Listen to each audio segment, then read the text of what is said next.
Alrighty, so in this video we're going to start talking about some math properties. This one's going to be specifically about the addition math properties that we look at in this class. So we have commutative, identity, and associative. Those are our kind of three main ones. We also have the inverse property of addition. We'll talk about that in a moment. So they give you little kind of symbols here to help you remember a little bit, like commutative, kind of to commute, to move around. We can think of it that way. So we have 4 plus 5 equals 9, or 5 plus 4 equals 9. 4 plus 5 is the same or equal to 5 plus 4 because they both equal 9 on either side. So it doesn't matter which way I add the numbers. 4 plus 5 is the same thing as 5 plus 4.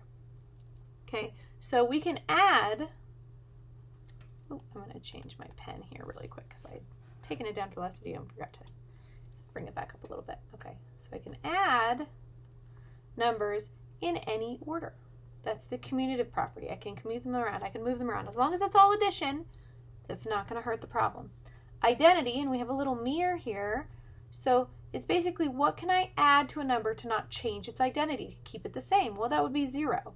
So adding 0, dang it, oops, 0, there we go, a little better, to a number does not change the number or the identity. I think that's actually the word I was going for there.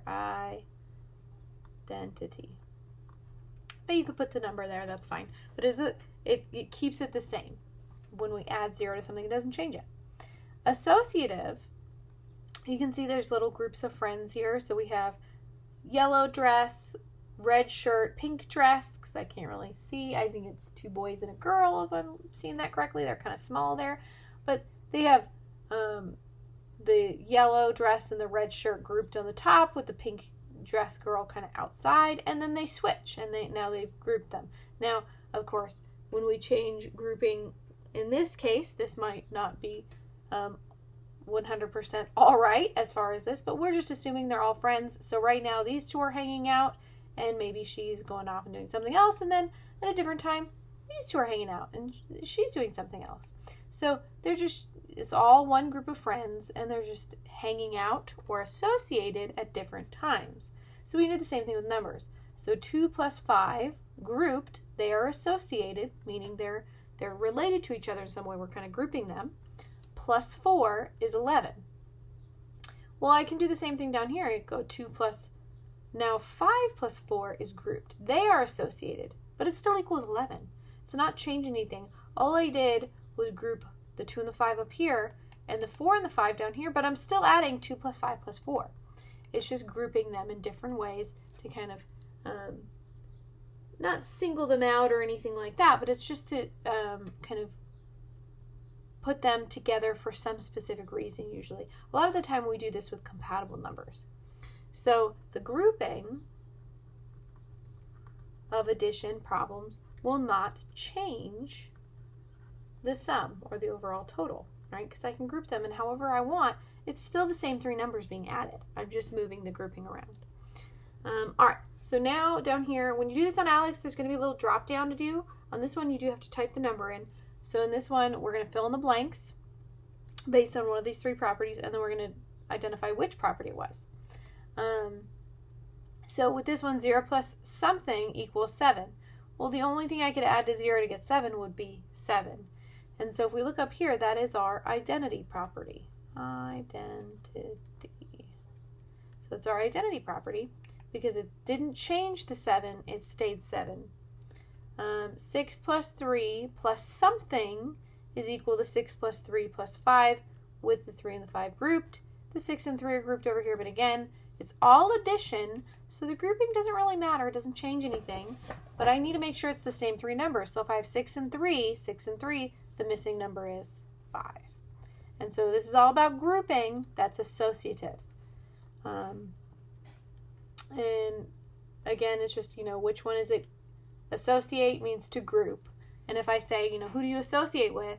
If I was talking to you like as a person, I'm asking, who do you hang out with? Okay. All right.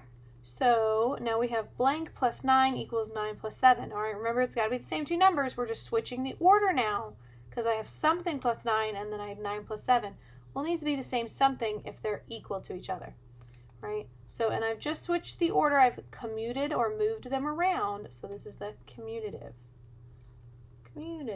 property. And I put an extra I in there for some reason. All right, so now down here we have one more property of addition. It's called the inverse property of addition. So the sum of a number and its opposite is always 0. So here's some examples. I have -4 plus 4 equals 0. Kind of looks like there's another negative on that one that shouldn't be there. -5 plus 5 is 0. So they're opposites of each other. And I can even show you this with little tiles. So if I look at -4 plus 4, if I have -4, 1, 2, 3, 4, negative, negative, negative, negative, there's 4 negatives. And then I have +4. And I want to combine these. Remember, one positive to one negative cancels out. That becomes 0 because they completely cross off. So I can go 1 to 1, 1 to 1, 1 to 1, 1 to 1. There's none left, which means it's 0. So this is the algebra tiles version of this, but it's just showing you this property. So down here we're going to choose the property of addition. So same idea, but now we have an inverse on here. So -x plus x. I can't do as many tiles, although I still could if I wanted to. I could say I have a -x and I have a +x. I only have one of each. So when I want to go through and cross this off, I go 1 to 1 and there's nothing left. So this is the 0 property or the inverse property. I've heard it called the 0 property of addition also, but I think Alex specifically calls it the inverse property of addition. All right, and then we have 5 plus y equals y plus 5. So it's all addition. I can change the order. I can move things around. That's the commutative property. Commutative. And then a equals a plus 0. So I have a. I have not changed the identity of a because I'm only adding 0 to it, which changes nothing. So this makes this the identity property of addition. Identity. Alright, so that is all of the math properties for addition for now. So go ahead and go on Alex and give it a try.